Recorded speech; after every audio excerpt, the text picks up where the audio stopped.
When you are admitted to a hospital, you make an assumption. The assumption is so fundamental that most people never consciously articulate it. It is simply there, beneath every interaction with every nurse, every doctor, every person in scrubs who enters your room and adjusts your medication and checks your vital signs. The assumption is that they are trying to keep you alive. In the late 1990s, patients at Kitasato University East Hospital in Sagamihara, Japan, were making that assumption. Some of them were wrong. Between 1998 and 2000, a nurse named Daisuke Mori, later identified in connection with multiple suspicious patient deaths, became the focus of one of the most disturbing investigations in Japanese medical history. The patients who died were vulnerable. They were elderly, or critically ill, or recovering from procedures that had left them dependent on the people around them. They trusted the hands that held their IV lines. Those hands were not always trying to save them. Kitasato University East Hospital was not an unusual institution. It was a mid-sized teaching hospital affiliated with Kitasato University in Sagamihara, Kanagawa Prefecture, a city of approximately 600,000 people located southwest of Tokyo. The hospital served the surrounding community, trained medical students, and maintained the standards expected of a university-affiliated facility. Its staff were credentialed. Its procedures were documented. Its patients received the level of care that the institution's resources and training made possible. In the late 1990s, something began to happen on one of its wards that the hospital's standard procedures were not designed to detect. Patients began dying at a rate that, viewed in isolation on any given shift, did not necessarily raise immediate concern. Hospitals are places where people die. Critically ill patients, elderly patients, patients recovering from complex procedures, their deaths, while always documented, are not always investigated. Death in a hospital carries a presumption of natural cause that is very difficult to overturn without specific evidence of something else. The specific evidence, in this case, accumulated slowly. Nursing staff and attending physicians began to notice, informally at first, that the death rate on particular shifts showed a statistical pattern that was difficult to attribute to chance alone. The patients who died were not uniformly the most critically ill. Some had been showing signs of improvement. Some had been expected to recover. And the deaths clustered around the presence of one staff member. Daisuke Mori had joined the hospital's nursing staff in the mid-1990s. By the accounts of colleagues who later spoke to investigators, he was considered competent, not exceptional, not problematic, simply present. He performed his duties. He interacted with patients. He moved through the ward with the unremarkable efficiency that institutional healthcare requires of its staff. He was also, investigators would later conclude, injecting patients with muscle relaxants. The specific agent identified in the investigation was succinylcholine, a neuromuscular blocking drug used in controlled surgical settings to temporarily paralyze muscle function, allowing for intubation and procedural intervention. In a controlled surgical setting, with a patient under anesthesia and connected to respiratory support, succinylcholine is a standard and safe tool. Administered covertly to a patient in a hospital bed without respiratory support, it causes the muscles required for breathing to stop functioning. The patient suffocates. The process, in a patient already ill enough to be hospitalized, can appear indistinguishable from natural cardiorespiratory failure.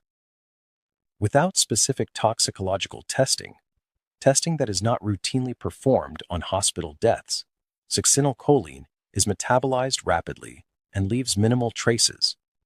It is, in other words, close to the ideal method for a killer operating inside a medical institution. The investigation into deaths at Kitasato University East Hospital did not begin with a police report. It began with internal concern, the kind of informal, uncomfortable awareness that develops among medical staff when something is wrong, but the evidence is not yet organized enough to act on formally. Nurses talking quietly, physicians reviewing charts with a new kind of attention. The statistical anomaly becoming impossible to ignore in private while remaining officially unacknowledged. This gap between private knowledge and official action is one of the most consistent features of hospital serial killer cases across every country where they have occurred. The institution has structural incentives to investigate slowly, to interpret ambiguous evidence charitably, and to avoid the reputational catastrophe of acknowledging that a member of its staff has been killing patients. These incentives are not always cynical. Sometimes they reflect genuine uncertainty. Sometimes they reflect the difficulty of proving a negative, of demonstrating that a death that looks natural was not.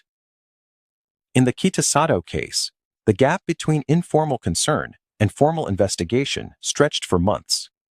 When hospital administrators finally initiated an internal review, the findings were sufficient to trigger contact with external authorities. Kanagawa Prefectural Police were brought in. The investigation that followed was complicated by the fundamental forensic challenge of the case. The primary evidence was in bodies that had already been processed through standard hospital death procedures, in some cases cremated, in all cases without the specific toxicological testing that might have preserved the most direct evidence of what had occurred. Investigators worked with what remained: statistical analysis of death patterns, witness testimony from staff, examination of medication records and supply logs, and the accounts of family members of patients who had died unexpectedly during the relevant period. Daisuke Mori was arrested in 2000. The charges against him reflected the forensic limitations of the investigation. Prosecutors could not prove every death. They could not always prove the specific mechanism. What they could demonstrate, with sufficient evidence to proceed, was a pattern of behavior and a series of specific incidents where the evidence was strong enough to support charges. What the investigation also revealed, and what received less public attention than the individual case, was the systemic failure that had allowed it to continue. Japanese hospitals in the late 1990s had no standardized protocol for investigating statistically anomalous death rates on individual wards.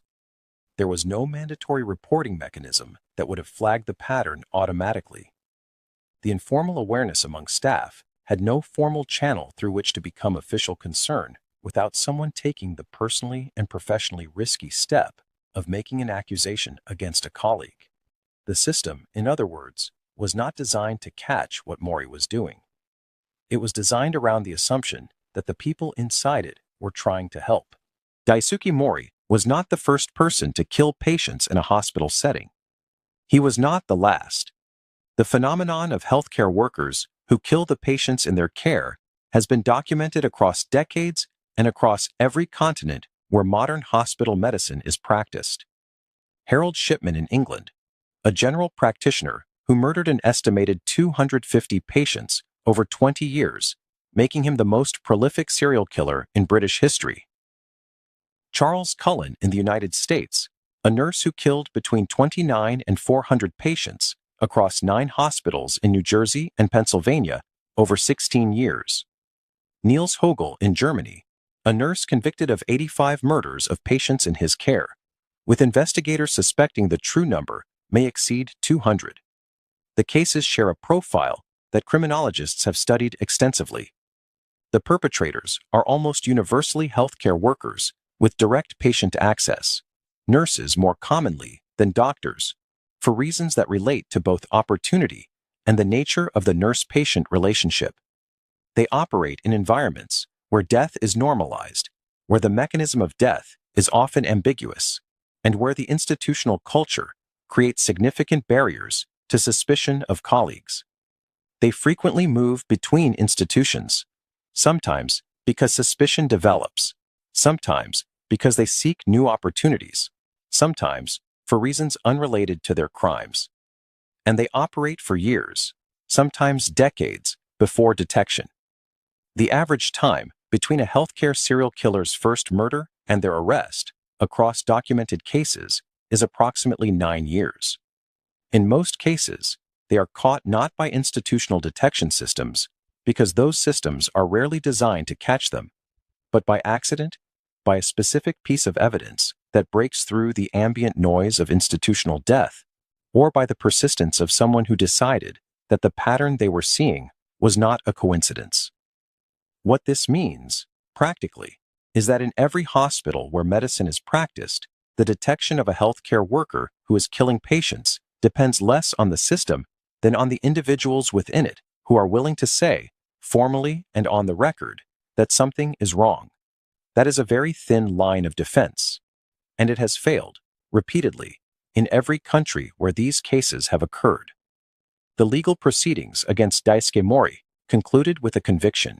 He was found guilty of murder and sentenced to death by the Yokohama District Court. The sentence was upheld on appeal. He remains on death row. The number of patients he killed has never been definitively established. The charges for which he was convicted represent the cases where evidence was sufficient to prosecute. The cases where evidence was insufficient, where the toxicology was inconclusive, where the records were incomplete, where the deaths had occurred too long before the investigation began, remain officially unresolved. The families of patients who died during the relevant period at Kitasato University East Hospital have spent years in a particular kind of uncertainty. Some know, with the certainty that a conviction provides, what happened to their family member. Others know only that their family member died during a period when a killer was operating on the ward, and that they will never know whether the death they mourned was natural or not. That uncertainty, the inability to know whether a loved one was a victim, is its own form of harm. It is not the harm that makes headlines. It does not appear in victim counts or conviction records. But it is real, and it is permanent, and it belongs to the people who carry it. The hospital has continued to operate. Reforms to Japanese hospital mortality monitoring protocols were implemented in the years following the case. Mandatory reporting frameworks were strengthened. The specific gaps that had allowed the statistical pattern to go unaddressed for months were identified and, in policy terms, closed. Whether those reforms are sufficient, whether any monitoring system can reliably catch a determined healthcare worker who understands the environment they are operating in, as well as Daisuke Mori understood his, is a question that hospital safety researchers continue to debate. The patients who trusted the hands that held their IV lines did not have the benefit of that debate. They trusted. They were vulnerable.